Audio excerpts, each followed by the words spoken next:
Aktual gündəm efirdədir, vaxtınız xeyir. Bir neçə gün qabaq, daha dəqiqdəsi 2 gün öncə Astarada baş vermiş hadisə hər birimizi sarsıtdı. Erkən nikahın daha bir, amma bu dəfə çox ağır fəsadlı, ölümlə nəticələnən bir əks-sədasını eşitdik. Əslində, demək olar ki, hər ay, bəlkə də mübaliğəsiz mən bu sözü desəm, belə hər ay bu baş verir. Azərbaycanın müxtəlif bölgələrində qurumlar erkən nikahın, erkən nişanlanmanın, erkən hansısa bir izdivacın qarşısını almaq tədbirləri haqqında məlumatları oxuyuruq. Qanunvericilikdə bu məsələ çox dəqiq təsbit olunsa da, hətta bir qədər sərtləşdirilsə də, eyni zamanda dövlət qurumu kimi bir neçə qurumu mən burada xüsusilə qeyd etmək istəyirəm ki, bu prosesdə ümumiyyətlə çox ciddi bir nəzarət mexanizmi yaradıblar. Qeyri-hökumət təşkilatları, mətbuat, sözsüz burada biz reklam, təbliğat işlərində qatmaqla bu məsələdə kifayət qədər, bəlkə də həddindən ziyadə çox təbliğat, təşviqat, maarifləndirmə, hər şeyi aparırlar. Amma bütün bunlara rəğmən hadisələrin inkişafı göstərir ki, ümumi rəqəmlərdə enmə baş versə də, epizodik olaraq bu məsələlər təkrarlanır. Bəs bu tərəflərin, bunu edənlərin arqumenti nədir? Nədir bunları sövq edən? Bax, bu əslində qanunsuz əmələ. Çünki qanun çox dəqiq hər şeyi yazıbdır. Niyə bəs bunu edirlər? Bax, birinci mən istəyərdim bunun bir səbəblərini özümüz üçün müəyyənləşdirək.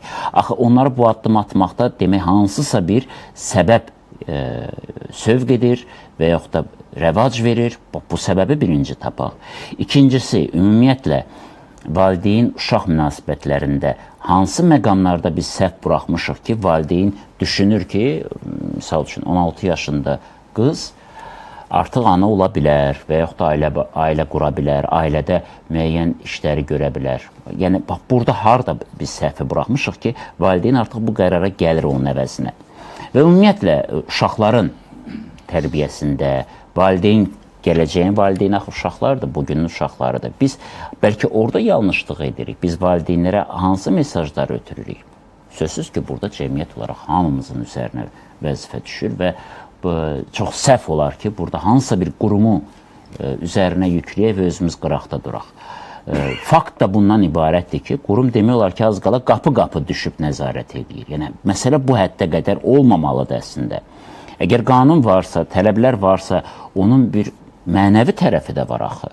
Yəni, necə valideyn düşünə bilər ki, yetkinlik yaşına çatmamış, daha dəqiq desə 18 yaşı tamam olmamış qanunvericiliyə görə, ailə, hələ ki uşaq sayılır da, bunların ailə həyatı qurması, bunun bir axı mənəvi tərəfi də var. Bu hazırdırmı sualı var. Ümumiyyətlə, ailə qayğılarına, gələcəyin uşağını böyütməyə və s. bu suallar var.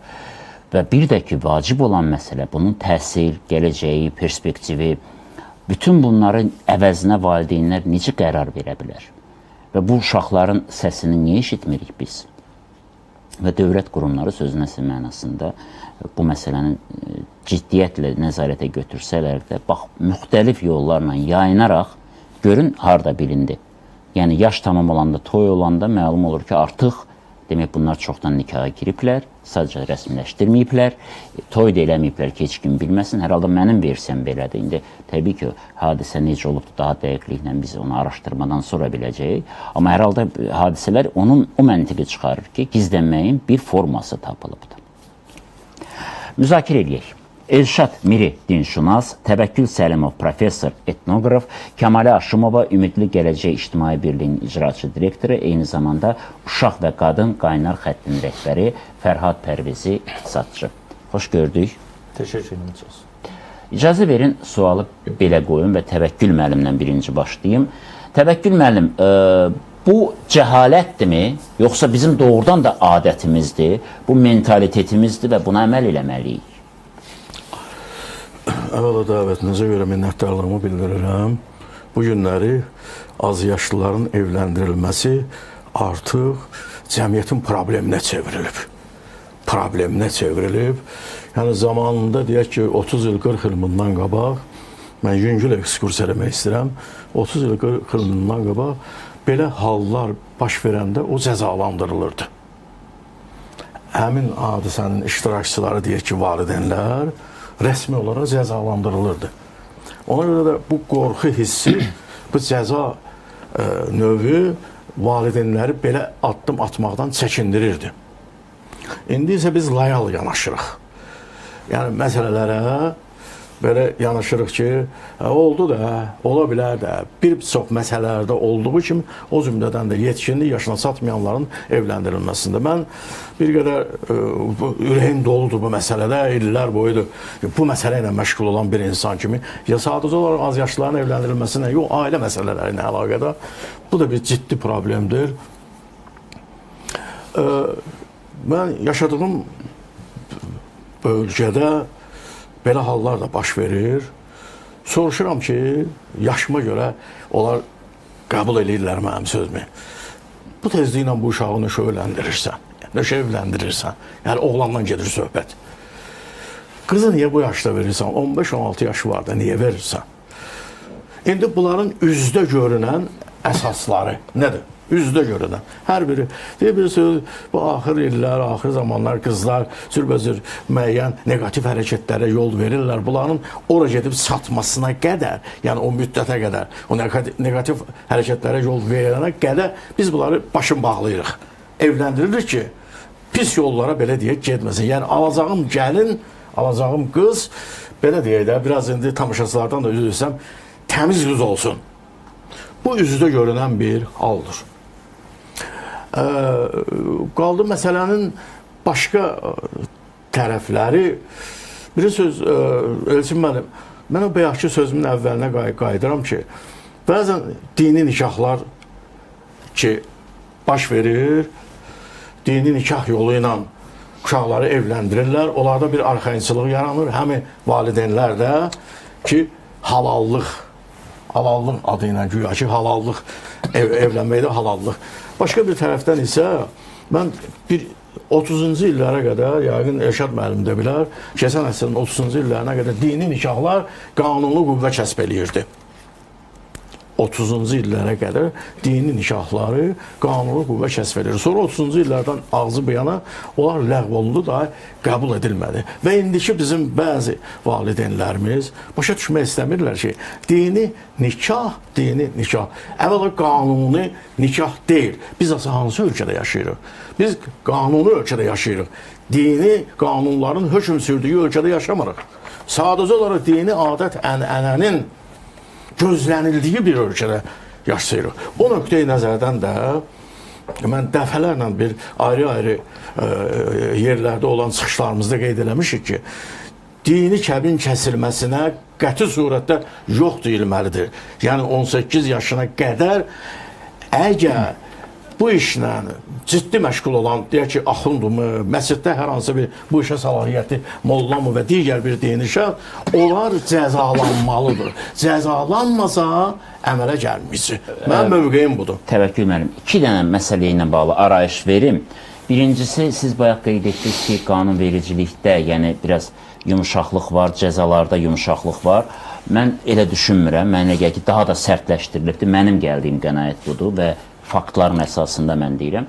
Qaldı ki, məndə olan məlumata görə və yəqin ki, bunu bizim hörmətli dinşünasımız da deyər, artıq bir neçə ildir ki, bu qəti qadağan olunubdur ki, rəsmi nikahı olmayan şəxslərin dini nikahları kəsilə bilməz və bu proses də Azərbaycanda çox diqqətlə izlənilir. Məndə olan məlumata görə, amma indi ola bilər sizdə başqa məlumat var, mən etiraz eləmirəm. Hər halda gəldiyimiz ümumi nəticələr var. Amma siz bircə səbəbi göstərdiniz. Yəni, ümumiləşmək əslində cəhalətə xidmət edən bir səbəbdir. Səbəb deməzdim, bəhanədir. Bu bir cəhalətə xidmət edir.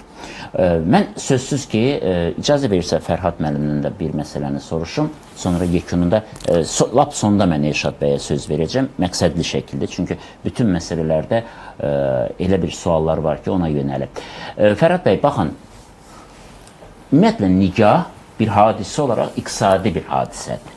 Yəni, nikaha girmək məsələsi, rəsmiləşdirilməsi məsələsinə insanlıq o vaxt gəldi ki, həm burada dəyərlərin artıq formalaşdı, amma bu dəyərlərin formalaşana qədər mülkün bölünməsinin hüquqi statusunun müəyyənləşməsi. Yəni, bildiyimiz Avropa nikah qaydası, rəsmiləşmə, müqavilə və s. Yəni, bu çoxdan baş verdi, amma artıq bu bir institutda cəmiyyəti idarə edən və hərəkət verici qüvvəyə çevrilmişdir. Mənim düşüncəmə görə, bu mənim fikrimdir, hər halda kulturoloji bir yanaşmadır bu. Azərbaycan cəmiyyətini əsrlər boyu bir çox yan təsirlərdən qoruyan da bizim özümüzə məxsus ailə institutu olubdur. Ailə dəyərlərinin formalaşdırdığı institut olubdur və bu institutun dağıdılması istiqamətində müxtəlif dövrlərdə işlər görülsə də əsas sütunlar sarsıla bilməyibdir. Onda sual yaranır. Erkən nikah bizim dəyərdirmi, yoxsa dəyər deyil? Və yaxud da bu əgər pis dəyərdirsə, bu dəyəri saxlamağa, yəni qanun da deyir saxlamayaq. Bəs niyə çıxartmırıq? Çünki əks argument gətirilir ki, bu bizim milli mənəvi dəyərimizdir. Və mən doğru da elə hesab eləmirəm, amma sizin mövqeyinizi bilmək istəyirəm. Tamam, çok sağ olun düşünməlim. Bir şey dəqiqləşdirmək lazım. Erkən nikah deyəndə biz 18 qanunla nəzərdə tutup 18 yaşdan əvvəlki nikahı çox güman ki nəzərdə tuturuq da. Biz ilk öncə onu aydınlaşdırmalıyıq ki, bu 18 yaş öz özlüyündə uydurma sosial konstruktur. Və 2 dənə yaş həddi var. Biri qərbdə Avropada qəbul olunmuş 18 yaşdır, biri daha ABŞ-də qəbul olunmuş 21 yaşdır. Onların hər ikisi kökü psixoloqların gəldiyi keçən əsrin ortalarında gəldiyi bir konsensus vardı ki, 18 yaşdan sonra beyin inkişafı dayanır, yəni ki, sən tam ağıllı qərar qəbul edə bilərsən, ortalama.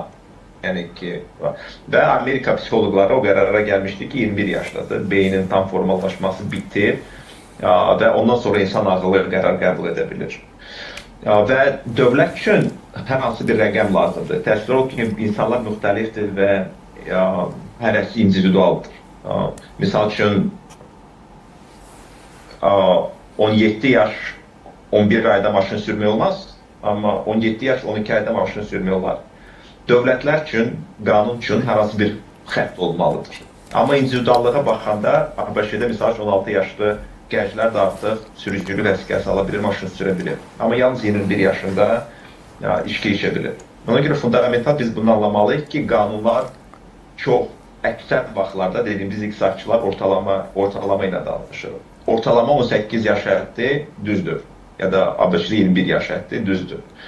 Amma ayrı-ayrı keyslərə baxanda, əgər misal üçün oğlan uşağı deyək ki, 10 yaşından işləməyə başlayıbdır, mənlə kriptovalyuta alıbdır və artıq 16 yaşında multimilyonçudur, ev ala bilibdir özünə, maşın ala bilibdir özünə, indi zinə etmək istəmir də, ailə qurmaq istəyir. Və gedir 22 yaşlı institut bitirmiş bir qadınla ailə münasibəti qurur.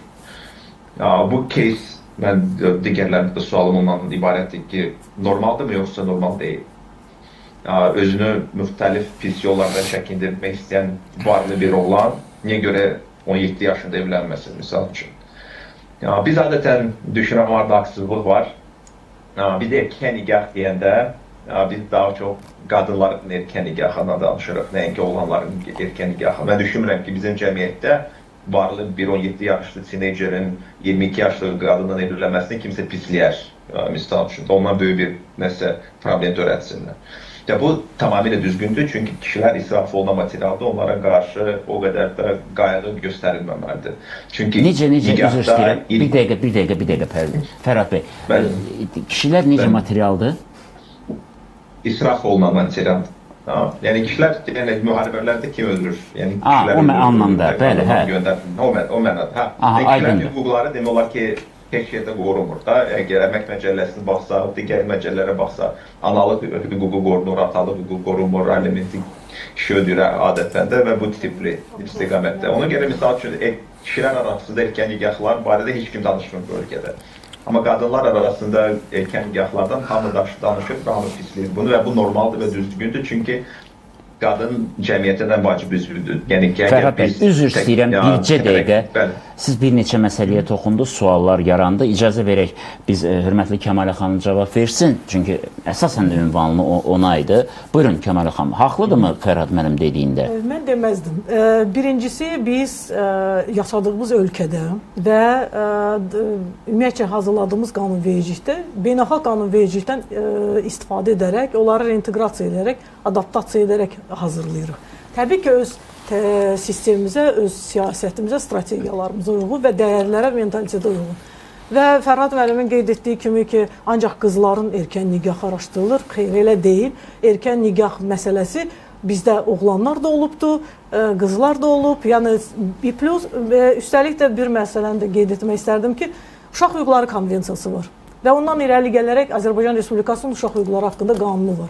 Və o qanunda da uşaq anlayışı çox gözəl verilibdir. 0-18 yaş.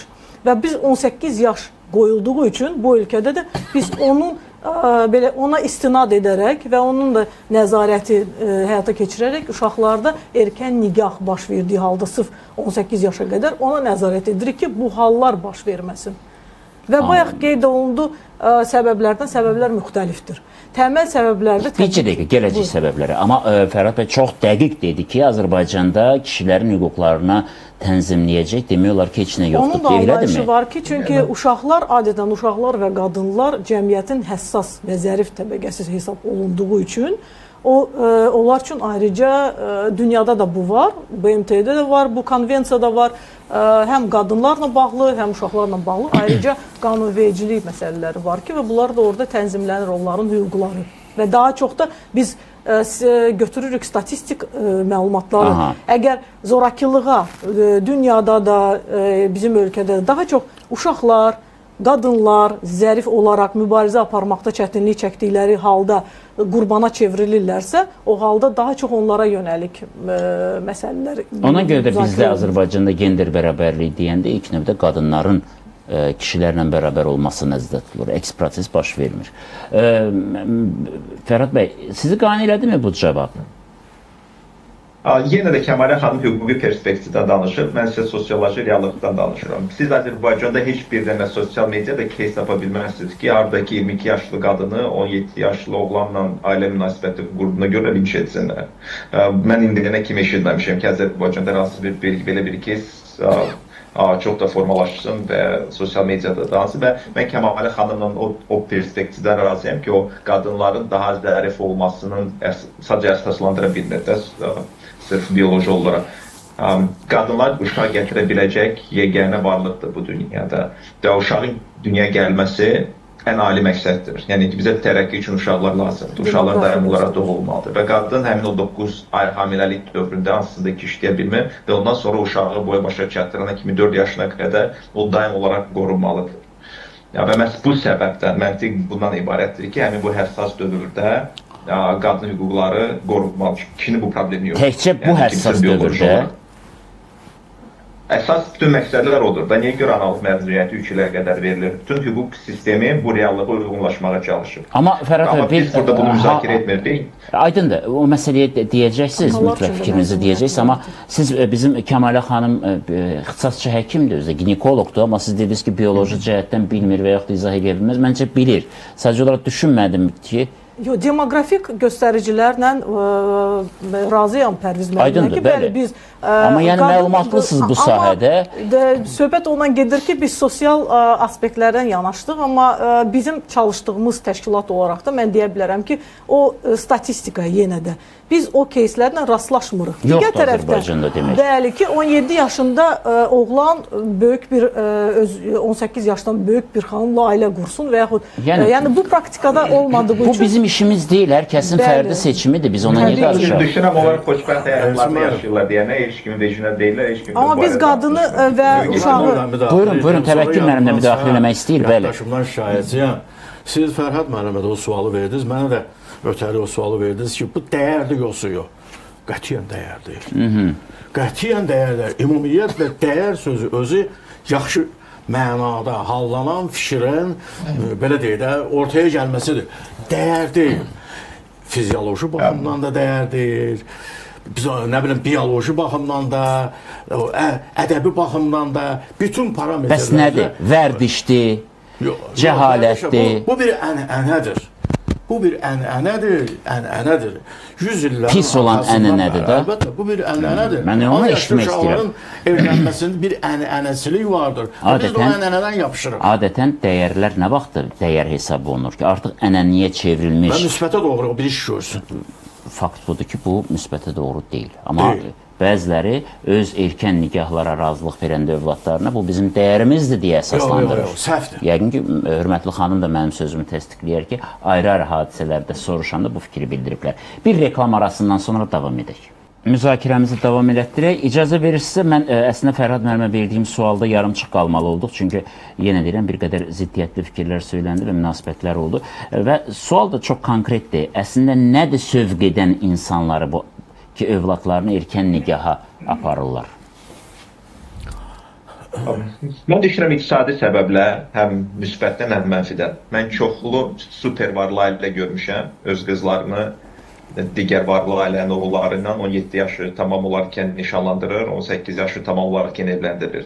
Əgər qanunla 18 yaşının da tez olsaydı, ona da tez evləndirərdi. Kral ailələrini götürsək, bütün tarix boyu, yəni ki, bütün bunlar baş veribdir. 2 dənə konglomeratın böyük ailənin birləşməsidir. Bu iqtisadi və siyasi maraqlar üzərində qurulmuş nigahlardır. Bizim də top ailələr içərisində bunların hamısını görə bilərsiniz. 18 yaşında eyni gündə, ad günündə gedirlər, zaks edirlər. İkinci səbəb nə ola bilər? Tərsinə, çox böyük bir kasıblıq. Ata-ananın uşağı böyütməyə artıq vəsaiti çatmadıqda öz övladını başqasının problem edirlər. Yəni ki, pis ya da yaxşı mənada ki, okey, yəni ki, imkanımız yoxdur uşağımıza baxmağa, artıq evləndiririk, gedirlər. Bu ikinci bir səbəb ola bilər. Üçüncü səbəb ola bilər ki, onlar düşünürlər ki, bizim övladlarımız hazırdır psixoloji, fizioloji olaraq bu evliliyə. Mənim hər iki ulu nənəm 1900-ün əvvəlində doğulublar da. Onlar hər ikisi 13 yaşında artıq birinci övladını dünyaya gətiriblər. Mən düşünürəm, buradakı oturanların da nənələri və ulu nənəmləri çox güman ki, 13-14 yaşlarında uşaq dünyaya gətiriblər o vaxtlarda. Və bioloji olaraq qadınlar 12 yaşından sonra buna hazırdır. Psixoloji olaraq artıq bu digər məsələdir. Burada artıq hər bir ailənin hazırlığı məsələsi var. Nə qədər hazırlanıbdır qadın olmağa, ev sahibliyi etməyə. Həm qadın, həm kişi hər ikisini nəzərdə tuturam. Oğlanlarda pubertat 14 yaşında gəlir, bir baxın. Biologiya bizi 14-12 yaş arasında artıq uşaq dünyaya gətirməyə öyrəşdiribdir. Bioloji olaraq. Mən demirəm ki, biz indi heyvan instinktlərimizə uymalıyıq və heyvan instinktlərimizdən getməliyik. Bu səbəbdən bütün keyslər individualdır. Mən yenə də düşünürəm ki, bu bütün dünya bizdə normal distribution curve var da, ehtimal nəzəriyyəsi perspektivindən ortalama hamısı onsuz da 18 yaşından sonra evlənir. Bu çox nadir keyslərdir ki, bundan erkən nigahlar çox az baş verir. Mən sadəcə bilirəm ki, normal keyslər barədə danışmaq maraqsızdır. Daim olaraq bir sosial mediada ekstrem keysləri götürərək, onlar üzərində çoxlu müzakirələr aparır. Amma onu da etmək lazımdır, çünki bütün bu ortamda həqiqətən hazır olmayan valideynlərin məcburiyyəti qarşısında... Müəllim, amma biz bu məsələni ona görə müzakirə eləməyə qərara gəldik ki, hər halda ölüm hadisəsi baş verib. Yəni, söylədiyim kimi ölüm hadisəsi baş verib. Yəni, buradan o yana daha heç bir ekstrem ola bilməz. Elçin müəllim, əlbəttə ki, ölüm hadisəsi, sadəcə idman zallarında da indi ölüm hadisələri tez-tez baş verir. Biz onu da müzakirə edirik. Biz onu da müzakirə edirik ki, idmana... Bu dünya ideal deyil, bu dünya cənnət deyil, pis insanlar olacaqdır. İnsan öldürənlər də olacaqdır, insanlara yaxşılıq edənlər də olacaqdır. Sadəcə bu ictimai müzakirə çərçivəsində bütün tərəfləri, bütün perspektivləri göstərmək mənim fikrimcə çox vacibdir. Erkən nigahlar həm super pul olan yerdə də baş verir, çox az pul olan yerdə də baş verir, valideynlərin fərqindəsizliyi ucbatından da baş verir, cinayət formasında da baş verənlər də mütləq ki var. Amma heç bir şəkildə bu cəhalətlə bağlı deyil. Cəhalət məsələsini filosoflara xatırlama vermək istəyirəm. O ilə bərabər bu məsələ nə dediyim məsələ ilə əlaqədar elmi işlər də yazılıb zamanında. Demək, Dədə Qorqud dövründə türk ənənəçiliyi 15-16 yaş oğlanlar üçün yetkinlik yaşı olub. Bu təsdiq olunub bütün türk aləmində 15-16 yaş. Qızlar üçün isə 12 yaşından yuxarı. Niyə görə? Mən bəyə dedim, ənənə qızların tamaşaçılar da bax, yetkinlik yaşına, yetkinlik həddinə çatması artıq onun ailə qurması üçün şans yaradır valideynlərdə. Və bu ənənə orta əsrlər yox, ondan da qabaqçı dövrdən bu ənənə davam edib və bu günə qədər də bu belə deyək də, elə bir mənəvi miras kimi insanlarımızın beyninə yeriyib ki, bu hələ belə olmalıdır. Bu belə olmamalıdır. Ölüm hadisəsi, siz indi birini adını çəkdiniz. Ancaq hər birimiz bilirik ki, bu hadisələrlə dəli olma dərəcələrinə də insanlar təsadüf edir. Psixoloji pozğunluqla da müşahidə olunur. Alimlər boş-boşuna 18 yaşını müəyyən eləməyib ki, o 18 yaşın təsdiq olunmuş əsasları, argumentlər var ki, insan 19 yaşına gəlməmiş evlənəndə fəsadlar əmələ gəlir. Nə fəsadlar əmələ gəlir? Buyurun. Əslində, bayaq Təfəkkür müəllim düz qeyd elədi ki, tibbi fizioloji baxımdan bəzən hətta bunu biz alqışlamıram mən şəxsən, amma televiziya filmlərində, tamaşalarda biz bu dünyada da bu var. Təəssüflər olsun ki, qız uşaqlarında sikl başlayan zaman, fizioloji o yetkinlik deyilən o dövr başlayan zaman artıq valideynlər hətta bir sevinç keçirirlər ki, artıq qızımız normal öz fizioloji inkişafına hazırdır və hər şey yaxşı olacaq və bizdə də bir qədər bax bu hallar artıq başlandıqda valideynlərdə artıq o şans yaranır ki, bəli, artıq hər şey yaxşıdır, fiziologiya, orqanlar, qadın orqanları artıq yaxşı inkişaf edir və qızımızı biz artıq düşünə bilərik ki, yönləndirək. Amma tibbi məsələnin qaydasında, fiziologiyanın qaydasında olması və yaxud da uşağın belə deyək də siklın başlanması hələ o demək deyil ki, o evliliyə hər hansı bir belə addıma hazırdır. Bu bilirsiniz nətərdir? Gəlin baxaq hansı fəsadlar ola bilər və hal-hazırda bizim özümüzdə də belə keyslər var ki, doğuşdan sonraki depressiyalar, doğuşun özünün hazırlığı, doğuşdan öncəki o məsələlər, bəzən bir çox hallarda valideynlər gizli saxlayır bu hamiləliyi və erkən nigahı gizli saxladığı üçün qızların çoxsu uşaqlar poliklinikalarda qeydiyyatda durmurlar, qadın məsləhətxanalarında və bu latent məsələlər gəlib hətta dölün nəinki itkisinə, mən təəssüflər olsun ki, təcrübəmdə də işləyən dövrdə belə hal olub və belə bir keys olubdur ki, uşaq gətirilib, özü 17 yaşında qız və uşaq artıq 9 aylıq hamiləlikdə toksikoz halında, çox böyük təzyiq, börəklərin sıradan çıxması və o övladı ilə birgə həyatını itiribdir. Yəni, çox ağırlaşdırıcı məsələlərdir və biz burada düşünəndə bu fiziologiya və bayaq Pərviz müəllim qeyd etdi, tibbi məsələ nə qədər bizə inkişaf olsa da biz düşünməliyik ki, fəsadlar nə olacaq və səbəblər də tək sosial maddi rifahın aşağı olması deyil. Qətiyyən, bu burada son zamanlar beyin kodlarıdır. Bayaq Təvəkkül tərəfdə müəllim burada çox ciddi məsələyə toxundu. Biz o məsələni unutduq. Yəni, orta əsrlərdən əvvəlki hətta düşüncə tərzi ilə indiki düşüncə tərzi eyni ola bilməz. O cür yaşayan insanlar var. Bax, məsələnin kökündə duran budur. Maarifsizlik. Maarifləmə məsələsi deyil. Niyə maarif? Nətər olur? Ağıllı telefon işlədir. Ağıllı telefonu idarə eləməyə ağıllı çatır, amma elementar şeylərə maariflik lazımdır. Səbəblərə. Hazır ki, bayaq vurğulandı ki, imkanlı ailələrdə də bu ola bilir və artıq erkən nigahı tək kasıbçılıqdan deyil. Gəlin, baxaq, bəzən valideynlərin qorxusu var. Nəyə görə? Müasir texnologiyalar dövrüdür və onlar qorxaraq ki, qızların bayaq vurğulandı burada bu məsələ ki, gedib, belə deyək, pis yola düşməməsi, kobud da çıxsa ki, mən bilmirəm o gedib sabah necə olacaq, onu təhsildən yayındırım, gözü açılmasın, o telefonda çox oturmasın, başqa bir şeylər edər, hərəkətlər, mənfi hərəkətlər etməsin deyə mən öz başımdan bunu edim və yönləndirim, ailəli olsun. Ola bilərmi? Sosial mediada olanların pis nümunələri qorxu yaradıbdır. Əlbəttə, yəni, o blogerlərmi deyək və yaxud da hansısa, mən hamısını aid eləmirəm təbii. Bir neçə nəfər var ki, hətta onlar Azərbaycanda qanunvericilik məsələlərini pozduqlarına görə hüquq mühafizə orqanları tərəfindən söyüş, təhqirlər elədiyinə görə də cəzalananlar oldu və yaxud da digər əməllər. Ola bilərmi onları görür? Amma bir tərəfdən də baxanda görürsən, axı bu bir xeyli müddətli gəlir bu proses. Heç sosial media yox idi. Gəlin, icazə verirsiniz, Elşad müəllimin məqamı yetişdi. Elşad müəllim, təbii ki, birinci sual belə olacaq ki, din buna nə deyir? Niyə mən bu sualı verirəm? Çünki elə bir argument gətirən kimi bildi-bilmədi dindən belə yazılıb, soruşanda da mənbə hara deyə bilmirəm, amma hər halda belə yazılıb, belə eşitmişəm. Ən da çox üzərinə gedəndən sonra məlum olur ki, kənddə molla belə deyibdi, ha baxsa, hansısa molla. Din nə deyir?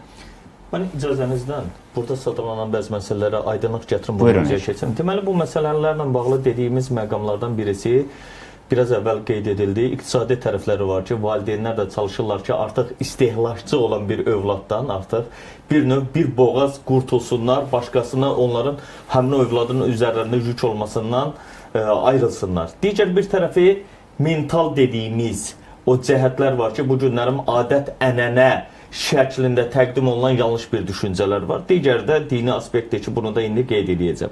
Sonra müəllim, Təvəkkül müəllim qeyd elədi ki, məsələn, alimlər də sübut edirlər ki, bu günlərim 18 yaşda, amma bilirsiniz ki, bizdə bu gender mövzusu ilə bağlı qanun qəbul edilməmişdən əvvəl 17 yaşında qızlarımıza ərə verilirdi. Hətta icra hakimiyyətlərinə müraciət edildiyi zaman bu 16 yaşına qədər düşürülürdü. Yox, 18-dən 17-yə düşünülürdü. Xeyr, 17 yaş idi o vaxtda, 17-dən 16-ya düşürülürdü. Siz hansı illəri deyirsiniz? Bu gender qanunu qəbul edilməmişdən əvvəlki illər. Üzr istəyirəm, Yaşad müəllim, çox üzr istəyirəm. 18 yaş olubdu. Xüsusi olaraq bələdiyyələr, yerli icra orqanlarına 17 yaş xüsusi hallarda. Qeyd edirəm, onu araşdırmışam o mövzuda. Çünki neçənci il mənə deyim, mən də araşdırdım. Gender araşdırdım. qanunu qəbul edilməmişdən əvvəl 17 yaş qızlar idi, 18 yaş oğlanlar idi. Bu qanunla icazə verildi.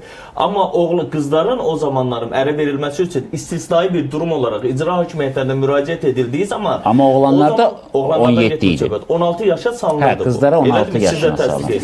Bəli, çünki bunlar var idi. İndi o ləğv olundu tamamilə. Təbii ki, bunlar hamısı ləğv olundu. Yəni o zaman o alimlərimiz harda idi ki, bu 18 yaşı həmin vaxtda da məsələni gündəmə gətirməmişdilər. Yox, indi alim o demək deyil ki, hər sahədə danışacaq. Hər müəllim, bir şey deyim. O demək deyil ki, deyək ki, 18-ə gəliblərsə demək, nəticə 18 daha yaxşıdır ki, 17-nin də ləğv edirlər, 16-nın da ləğv edirlər. Təvəkkül müəllim, məsələ o deyil. O demək deyil ki, bir insan alimdirsə, hər hansısa bir etnografiya sahəsində, misal üçün deyirəm, o dil sahəsində də alimdir, başqa sahədə də alimdir, hər şeyi bilir. Bizim biraz yanlışlarımız oradan qaynaqlanır. Biz bir insanı, elə əgər bir prof, alim və s. görürsə, elə bilir ki, hər sahədə bu danışdığı zaman qəbul ediləndir. Sonra başqa bir şey də qeyd edeyim, sadalanan bir məsələ var idi ki, imkanlı ailələr misalı gətirildi.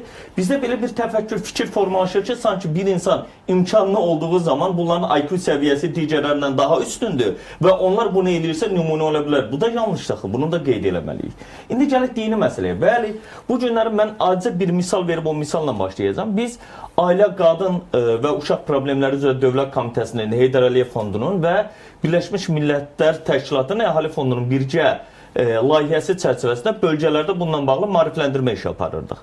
Və orada bir dəfə Qafqaz Müsəlmanları İdarəsinə məxsus, hal-hazırda da bəzi kanallarda çıxış edən şəxslərdən biri bir rayonun axundu durdu, çox gözəl bir çıxış elədi. Hətta mən çıxışından sonra onu təşəkkür edən mənə yaxınlaşdı ki, Yaşad, sən bu sahələri bilirsən, indi bu adamlar gəlib, sabahlarım siz çıxıb gedəcəksiniz. Bu insanlarla biz qalırıq və sabahlarım gecə vaxtı bir qızı götürüb qaçırdım. Mənim evimə gəlib. Mən bunun necə kəbinini kəsməyim ki, bu gedib zina etmiş olsun və mən bu vəbalı üzərimdə daşıyım. Və mən bunu eləyirəm. İstəsələr də, istəməsələr də edirəm. Sabahların bunun qanuni tərəfi də yoxdur ki, kimsə gedib bundan bağlı şikayət edəcək. Yəni, bu günlərim həmin o insanlar çıxıb rahatlıqla insanlara yenə də ağıl öyrətməkdə davam edirlər. Məsələn, başqa bir tərəfdən gəlir. Yaxşı, belə bir məsələ olubmu? Bugün həqiqətən bilirsiniz ki, Əfqanistanda rejim Taliban rejimidir. Taliban rejimində özlərini Hənəfi məzhəbinə mənsub hesab edirlər. Onlar da gətirirlər ki, bəli, bizim məzhəbdə var ki, və yaxud da digərlərində var ki, güya Peyğəmbərimiz 53 yaş olanda, daha doğrusu 50 yaş olanda 6 yaşlı Ayşə ilə nişanlanıb, 9 yaş olanda da Peyğəmbərin də 53 yaş olanda zifafa girib. Yaxşı, Quranda varmı belə bir şey? Xeyr, yoxdur. Yaxşı, hardan çıxardırsan? Buxari deyib. Buxari bunu bilibmi? Xeyr, Buxari Peyğəmbərdən 200 il sonra yaşayıb və onun gətirdiyi kitabın özünün də qələmə alınması, yazılması Buxarinin ölümündən də 470 il sonradır. Yaxşı, bəs bunun necə olur? Baxın, təzəlikcə... Yəni, 670 il sonra bu hadisənin yaşlara görə dəqiq kim bilib qeydə alıbdır? Bəlkə Buxari nəyisə səhv deyibdir, məsələn, rəqəmi. İkinci tərəfi, bəlkə həqiqətən burada qəsdən yazılma bir məqam var ki, Buxarinin də üstünə atıla bilər. Bunu çox gözəl şəkildə... Çünki hər halda özü görməyib yazdığını. Xeyr, təbii ki, mümkün deyil. 7 nəsil keçmişdi onun dövründə artıq. Deməli, belə bir məqam olur. Bununla bağlı Oxford Universitetində bir nəfər dissertasiya müdafiə elədi və hətta o müdafiə ilə bağlı Amerikanın Harvard Universiteti də gözəl bir məqalə yazdılar o sahənin mütəxəssisləri. Bunları oxuyanda görürük ki, burada məsələ necədir? Bir nəfərin Mədinədən çıxması, İbn Şam adlı şəxsin Kufəyə gəlməsi, orada məzhəblərin tüğyan elədiyi bir dövrdə bu insanın, üzr istəyirəm ifadəmə görə, pedofiliyası, uşaqbazlığına haqq qazandıraraq, belə bir şey Peyğəmbərin adına çıxaraq özünə haqq qazandırıb və bu da daha sonra həmin o müxtəlif yerlərdəki hədis mənbələrdə öz əksini tapıb. Belə bir şey varmı? Quranda olmayan bir şeyi Peyğəmbər necə eləyə bilər? Yaxud Peyğəmbərin özünün 4 qızı olduğu bildirilir. Peyğəmbər qızlarından hansısa birini həmin yaşlarda ərə veribmi? Xeyr, heç bir zaman verməyib. Yaxşı, o zaman sual yaranır. Peyğəmbər özünə rəva bilmədiyini başqasının qızına necə rəva bilir? Bu, o zaman Quranın o ayəsində niyə özünüz deyirsiniz, əməl etmirsiniz ayəsinə zid gəlmirmi? Peyğəmbər o zaman Qurana zid hərəkət mi edirdi? Yəni bunları gətirirlər. Baxırıq ki, baxın, acı bir misal da deyim. Təəssüflər olsun ki, indi telefonlarımız yanımızda yoxdur. Orada Quranda belə bir ayə qeyd olunur. Talaq surəsinin 4-cü ayəsində. Azərbaycan dilindəki bütün tərcümələrdə də bunu görə bilərsiniz. Orada ləm yəhiddən sözü var. Üzr istəyirəm ifadəmə görə, indi tibbi bir terminoloji olduğuna görə bunu qeyd edəcəm. Deyir, heyz görməmiş qızlar. İndi burada mötərizəsiz də yazıblar ki, hələ heyz görməmiş. Hələ heyz görməmiş deyildiyi zaman bu bizim qız uşaqlarına gəlir çıxır. Çünki qız uşaqları heyz görməmişdi. Amma orada hələ sözünü yox, orada ləm yəhiddən keçmiş zamanda gəldiyi zaman ümumiyyətlə müəyyən bir dövr yaşayıb, artıq bu heyz dövrü olmur, regl görmür. Ona da tibbi terminologiyada bir ifadə işlədirlər. Qadınların hansısa bir dövrə gəlməsi ilə bağlı. Bu olan ifadəni götürüb uşaqlara təlqin edibdilər. İndi digər bir məsələni qeyd edeyim. Baxın, biz biraz əvvəl dedik ki, xanım da qeyd elədi ki, orada müəllim də qeyd elədi ki, o insanların, əsasən də qızların həmin o müəyyən həddi buluq yaşına gəldikləri zaman deyirlər. Amma çox maraqlıdır, Quranda belə bir buyruq yoxdur bununla bağlı.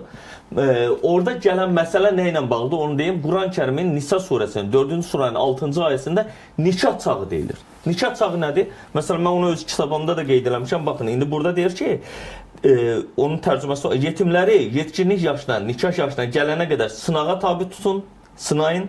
Əgər onların yetkinliyə çatdığını görsəniz, mallarını geri verin. Yəni yetkinlik yaşı mallarını idarə eləyə biləcək yetkin bir dövrdür. Yoxsa onların heyz dediyimiz həddi buluğa çatma dövrü ilə, fizioloji dövrlə əlaqəsi yoxdur bunun. Demək, belə bir nəticəyə gəldik ki, baxın, bizim hörmətli etnoqraf professorumuz dedi ki, bu adət-ənənəmizdə çox sonralar formalaşıbdır və mənbəyi bilinməyən bir yerdən gəlib düşüb və bu əslində çox pis şeydir. Hər halda lap olubdur bizim adətimizdə. İndi bizim adətimizdə çox şeylər olubdur. Biz mağarada yaşadığımız dövrdə tutaq ki, çiət yemişik. İndi bugün çiət yeməli deyirik ki, yəni biz müəyyən qədər həm də götür dünyası var, yenilənirik, dəyişirik, pis olan adətlər çıxmalıdır. Amma bu niyəsə biz hamı pis olduğunu deyir, din alimimiz deyir, pisdir. Həkim, eyni zamanda qeyri-hökumət təşkilatları sahəsində çalışan fəal layihələrdə iştirak edən şəxs deyil, pisdir, amma biz bu pisi bir ayrılmaz hissiyə çeviririk. Mən elə icazə verirsə Fərhad məndən bax bunu soruşum ki, burada yaxşı, yəni 2 illə, 3 illə heç nə dəyişmir fikrinin mən əleyhinəyəm, çünki çox şey dəyişir. Hətta 1 illə yox, 1 günlə də çox şey dəyişir. Nə mənada? Çünki dünən düşündüyümüz kimi artıq düşünmürük və o məşhur bir deyim var, məşhur heykəltaraş 10 il sonra gəlir öz əsərinə baxır və başlayır ağlamağa. Soruşurlar, niyə ağlayırsan? Deyir, 10 il keçib, mən bunda qüsur tapmıram. Bu o deməkdir ki, mən bu 10 ildə inkişaf eləməmişim. Hər bir insan, hətta keçən il etdiklərinə baxıb, düşünməlidir ki, mən keçən ilkindən daha çox böyümüşəm. Bu hələ artıq 18 yaşından böyük insanlara gedir. İllah da ki, ümumiyyətlə, mənim fikrimi soruşsalar, düzdür, mənim fikrimi heç kim soruşmayacaq, amma hər halda övladların ümumiyyətlə ailə həyatı qurmasının 21 yaşından tez olmasının əleyhinəyəm mən. Bunun da bir mənalı səbəbi var ki, bütün hallarda qadınlı, kişili ya peşə, ya ixtisas, ya fən, ya təhsil məsələlərini çox dəqiq müəyyənləşdirməlidir.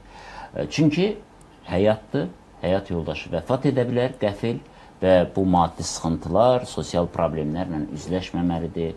Özünün bir fərd kimin cəmiyyətdə yeri olmalıdır. Hər bir insan cəmiyyətdə bir fərddir və bunun həlledici rolu var. Evdar qadın anlayışı əgər öz seçimidirsə mən hörmətlə yanaşıram. Zoran kiməsə bu yeridilirsə, bu artıq özü böyük bir təhlükədir. Nə mənada? Çünki axı bu insandır. Biz bu insanın artıq bir hissini öldürürük.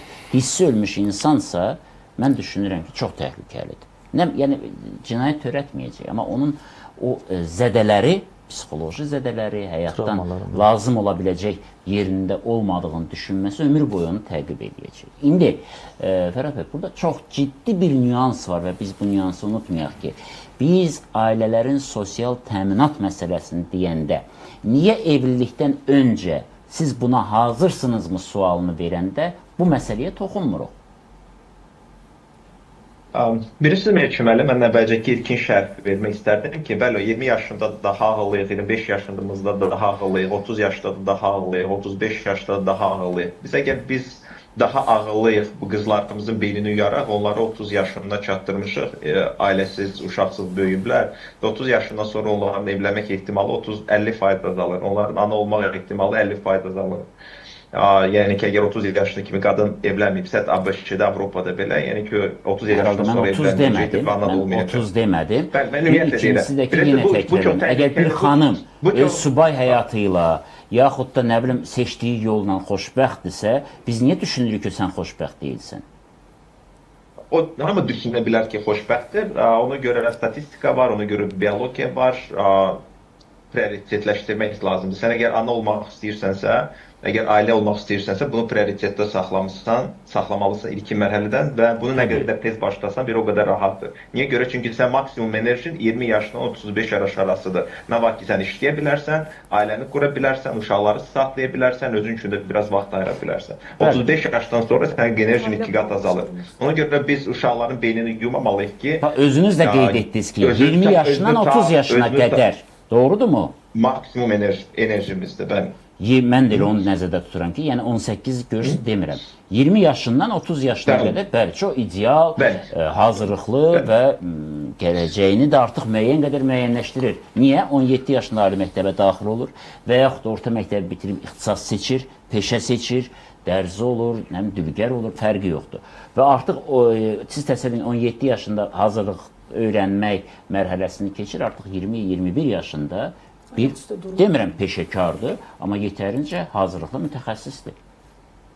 Buyurun. Mən bir iqtisadçı olaraq həmişə deyirəm ki, dövlət insanların yataq otağına girməməlidir. Mən düşünürəm, insanlar özləri qərar verməlidir. Nə kim, nə vaxt, nə ki, evlənmək istəyir. Əsas odur ki, onların azad seçimləri formasında bu baş versin, məcburiyyət formasında baş verməsin. Kim istəyir 18 yaşında evlənir, kim istəyir 30 yaşında evlənir, özləri bilərlər, sadəcə fərqində olaraq bilməlidirlər. Hər hansı bir kənar propagandanın qurbanı olmamalıdırlar. İndi gəlin qayda fundamental məsələyə. Biz nikah deyəndə, biz bir şey fundamental anlamalı ki, nikah birinci növbədə qadına xeyirlidir. Çünki nikahdan heç bir xeyri yoxdur. Çünki onun mülkün yarısı alınır, aliment ona yüklənilir, uşaq olacaqsa, uşaq üzərində cavabdehlikdə kişiyə yüklənilir nikah olanda. Nikah ona görə ən birinci qadın özünə lazımdır ki, nikah çərçivəsində qadın öz hüquqlarını qoruya bilsin. Niyə görə? Çünki yenə də qadın uşaq doğacaqdır, 9 ay ona təhlükəsizlik lazımdır, sonra uşağı boya başa çatdırmaq üçün ona resurs lazımdır. Ona görə bizim iki seçkimiz var. Qadın üçün nikah nə deməkdir? İlk intim əlaqəyə girməkdir də faktiki olaraq. Əgər nə qədər nə vaxt giribsə, o vaxtı nikah da sayılır artıq bioloji olaraq. Bədən üçün nikah bu deməkdir ki, qadın artıq uşaq doğmağa hazırlaşdır. Avropaya baxın. Bizim hörmətli ginekoloq xanımımıza da sualımız olur. 14-15 yaşlı qızlar artıq məktəbdə intim münasibətdə məşğul olur. 16 yaşında Avropaya baxmaq məsələsi biz yəni Avropaya baxmaq məsələsindən gəlin yanaşmayaq, o cür məsələyə toxunmayaq. Hər halda bizim özümüzün bəlli yaşam tərzimiz var. Və bu yaşam tərzi də əsrlərin sınağından keçib. Elə Avropa olanda da, Avropada Varfolomey gecələri olanda da və yaxud da Avropanın, şərqin özündə də hansısa bir insanlığa, bəşəriyyətə yad olan bir hadisələr olanda da Azərbaycan cəmiyyəti özünün yaşam qaydasını qorudu. Mən üzr istəyirəm, müdafiə. Bəli, tamamilə düzdür. Ona görə Kəmalə ona görə ora baxmaq lazım deyil. Özümüzün müəyyən bir təcrübəmiz var bu sahədə. Ha, yəni ki, amma təəssüf olsun ki, bizim bütün bu propagandistlər, yəni Avropanı daim olaraq bunu götürür. Mən deyirəm ki, siz inanın, Azərbaycanda Avropadakı seksual inqilab gələndən sonra heç bir kişi ümumiyyətlə evlənməyəcək. Çünki kişiyə gəlin, bilirsiniz, çox bioloji yanaşırsınız, Fərhad müəllim. Mən anlayıram, bu Freydin ilk dövr oxuyanlarda hamısında baş verir. Sonra neo-Freydistlər oxuyandan sonra anti-Freydistlər oxuyandan sonra məlum olur ki, Freyd çox dayaz olubdur. Dayaz olub o yana qalsın. Ümumiyyətlə takılıb qalmışdı 2 dənə termində. Hətta uşaqların barmağı ilə sormasının başqa mənada. Biz o mərhələni, məsələn, şəxsən mən də o mərhələni keçmişəm, amma biraz tez oldu da bu hadisə. 18-19 yaşında oldu. Freydin ilk tanışlıq dövrü. Freydin ümumiyyətlə heç bir aidiyyət. Bunu ümumiyyətlə Freyd aidiyyətdir. Freyd biznesmen olubdu və bütün psixologiyanı biznes üzərində qurubdu ki, insanlar misalı paralel edərək aparmayır. Mən icazənizlə bir məsələ deyim. Məsələn, orada qeyd olundu ki, birincisi ki, dövlət bu işə qarışmamalıdır. Dövlət sərhədləri qoyur. Məsələn, deyir 18 yaş və salam. Ondan sonra sən 19-da evlənəcəksən, 38-də evlənəcəksən, buna qarışmır. Yəni, bu dövlətin minimumları qoyanda bu vətəndaşı, xalqı fikirləşərək qoyur. Yoxsa dövlət dediyimiz anlayış bizim əleyhimizə olan deyil ki, bizim lehimizə olan bir yanaşmadır. İkinci bir məsələ, məsələn, evlənərkən, üzr istəyirəm, evlənərkən kişi məsələsinə toxunduq. Yəni, biz məsələyə sadəcə bioloji aspektdən yanaşsaq, orada kişinin də bioloji faydalanması var. Bunu bir kənara ata bilmərik. Digər tərəfdən, məsələn, kişinin özünə belə evləndiyi zaman məsuliyyətli yanaşmanı orada şahid oluruq. Digər bir məsələ, kişinin özünə bir dost olaraq görməsi, xanımı ilə bir psixoloji olaraq söhbətləri, dost olması, dil tapması, bunu görə bilirik. Amma bizdə problemlər nədədir? Biz evlənərkən, baxın, biraz əvvəl çox maraqlı bir məqama toxundunuz. Dediniz ki, əgər dünəndən bu günə qədər inkişaf eləmiriksə, deməli, bizdə bir problem var orada. Artıq biz yaşamırıq kimi, iki ayaqlı canlıya çevrilik. Amma mən də bu evlilik məsələsinə deyirəm ki, bu günlərim 18 yaşında evlənən insanlar əgər 30 yaşına qədər eyni davam edirlərsə ailədə və yaxud da biri inkişaf edib, biri eləmirsə, bu da problemdir. Əlbəttə. Amma bunlar artıq inkişaf edib, ikisi də gözəl bir həmsöhbət olduğu zaman, məsələlərə daha ortaq dəyərləri olduğu zaman artıq biz həqiqətən dövlətin, cəmiyyətin bünövrəsi olan ailə anlayışını gözəl şəkildə təqdim edə bilirik.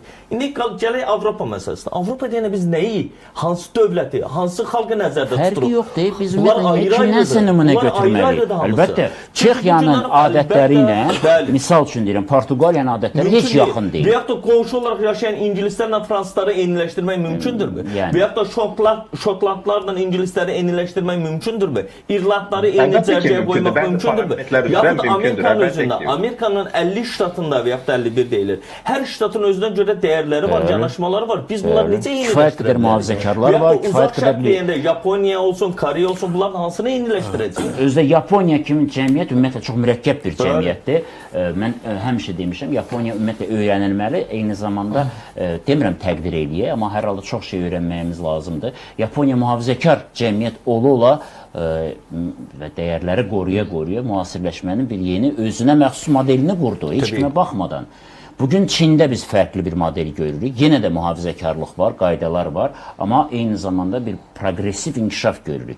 Cənubi Koreya başqa bir yolu seçdi. Yəni bu mənada bəli, baxırıqsa elə bir müəyyən mənada daha yaxşı və Türkiyə nümunəsi var. Misal üçün bir çox yerlərdə, bir çox şəhərdə mən bütün Türkiyəni nəzərdə tuturam. Onda biz niyə görə Avropanın 18 yaş həddini qəbul eləmişik yoldaşlar? Şəhərlər siz deyirsiniz ki, Avropaya baxmamalıyıq. Avropaya baxmırıq. 18 yaş Avropadan gəlir. Yetkin də deyil. 21 yaş edək. Yəni burada baxın, yenə deyirəm. Avropa demir, buna elm deyil. Elmin artıq Avropası, Asiyası yoxdur. Yox, elə deyil. Necə? Hüquq elm deyil. Çünki yox, belə deyil. İki dənə psixoloji məktəb var. ABC 21 yaş qəbul ediblər. Avropalılar 18 yaş qəbul ediblər. Biz niyə bununla razılaşırıq? Çünki burada bir neçə mütəxəssis hüquq, tibbi, elmi cəmləşir. Ona görə 18 yaş götürülür. Məsələn, tibbi elmi ümumiyyətlə işinə yoxdur orada. Orada yalnız hüquq məsələsi var. Hüququn özü də nümunə götürülürsə, beynəlxalq hüquqda və yaxud da ən adi cinayət hüququnda götürdüyümüz məsələlər varsa, misal üçün biz niyə Roma hüququ prinsipləri ilə işləyirik?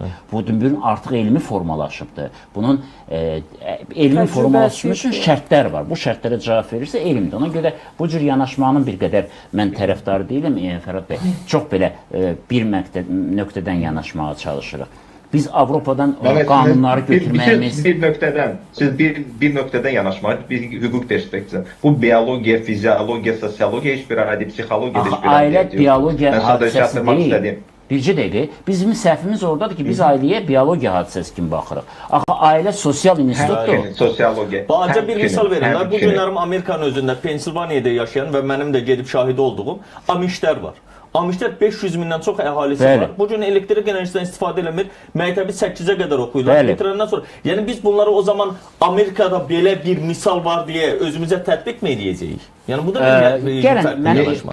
mən Kəmalə xanım bir şey hiss edirəm. İndam- Üzr istəyirəm. İndi burada bu qədər bəyin içində bir xanımımız var. Biz onun danışmağına imkan vermirik. Gender bərabərliyi bax burada pozmuş oluruq. Haqlı da olar ki, bir irad bildirsə. Amma görürsüz bildirmir. Mən Kəmalə xanım belə bir sual verim və mənim xoşuma gəlməyən nə oldu? Bütün müsahiblərimiz, qonaqlarımız daha dəqiq ifadə eləsək, məsələnin sırf bioloji tərəfini deyir. Amma bunun bir sosial tərəfi məni daha çox narahat edir. Ailə sosial institutdur. Ailə mənəvi hazırlıq, zəka hazırlığı, bayaq ona üstü örtülü də olsa toxundu ki, ailələr arasında inkişaf yoxdursa, həyat yoldaşının biri hətta inkişaf edirsə, o birisi inkişafdan qalırsa, artıq qeyri-bərabərlik yaranır, mübahisələr, ailə münaqişələrinin kökündə o durur. Yəni artıq yol gedə bilmirlər. İnkişafdan qalır. Bu vaxt baş verir. Kişi işləyir, hər gün yenilənir, informasiyası yenilənir, dünyaya açıqdır, amma qadın tutaq ki, evdar qadındır və dünyaya açıq deyil. Məcburdur seriallara baxsın, dedikoduları eşitsin, qohum münasibətlərində olan bir-birini, yəni o bildiyiniz proseslər qeybət institutunun tərkib hissəsinə çevrilsin, nəticə etibarilə geri qalır. Ya da özünü inkişaf elətdirir. Kişi pasiv qalır. Müəllim, Amma biz boşanmalara 70% qadınlar başlayır. Yəni qadınlar çox inkişaf edir, kişilər əslində geri qalır. Problem burası. Kəmalə xanım. Qadınlar qabağa Qərarvericilik gedir, bəlkə. kişilər geri qalır. Çünki qurban və bütünlüklə o mənfi təzyiqləri, təsirlər daha çox qadınlar məruz qalır və onlar bundan dözməyərək addım ata bilirlər. Digər tərəfdən Mən buna razı deyiləm, Kəmalə individual xanım, hər bir çünki- şey individual yanaşma tələb edir. Bayaq özünüz də qeyd etdiniz. Məsələ burasındadır ki, cəmiyyət olmuşkən, ailə olmuşkən, insanlar olmuşkən həmişə belə problemlər olacaqdır. Yəni insan Olsun. faktorudur. Hə. Bizim işimiz təbliğat aparıb gücləndirilmiş maarifləndirmə etməklə insanları düzgün istiqamətə yönləndirməkdir. Fakt odur ki, Bəli. Uşaq Yanlış. Qaynar Xətt Xidmətinin bu il 39 erkən nikahın qarşısını alıb. Bir dənə 39. sizin Qaynar Xətt. Bəli, bu 9 ayda. Və bu qarşısının alınma prosesi də təbii ki, tək biz durub o rayona getmirik, kompleks şəklində polis əməkdaşları, Bilirəm, rayon üzrə bəli, icra bəli. hakimiyyətləri, Daxili dövlət İşlər qurumları, Nazirliyinin Ailə Qadın məsələdə Komitəsi, bəli. çox çevik hərəkət edir və dərhal da məlumat verir. Bəli, 39 keysin qarşısı, bu halın qarşısını alınıb. Və bu o deməkdir ki, biz bir uşağı təhsilə yönləndirmişik, bir uşağı fəsadla kənarlaşdırmışıq, öz həyatına zərbədən kənarlaşdırmışıq və ailə ilə paralel olaraq maarifləndirmə iş aparmışıq. Çünki o ailədə Söhbət bu eləmişsiniz uşaqdan- 39 nəfərdən heç olmasa biri ilə. Əlbəttə, bütün hamısı Bax da nə deyir? reabilitasiya işi Qız nə keçib. deyir? Valideyn nə deyir? Təsvir olsun ki, içində bir 20% var ki, özü istəyərək addımı atır və razılıq da verib. 5-də 1. Çünki burada yenə də bir danışdığımız səbəblər, o sosial şəbəkələrin təsiri, texnologiyanın rəqəmsallaşdırma, O birilər nə deyir bəs? digərləri sosial maddi rifah ki, yüngülləşdirim özümdən. Valideyn bunu deyir. Bəli, bəli. Bəs uşaq Daha nə çox- deyir? Uşaqların daha çoxsu ki, anamız, atamız dedi, biz də gördük ki, belə yaxşıdır. Bax, budur. Təhsilə motivasiya yox və fikirləşirlər ki, bu olsa daha yaxşı olar. Sevgi, emosional vəziyyət və bu əslində bu özü də bir problemdir.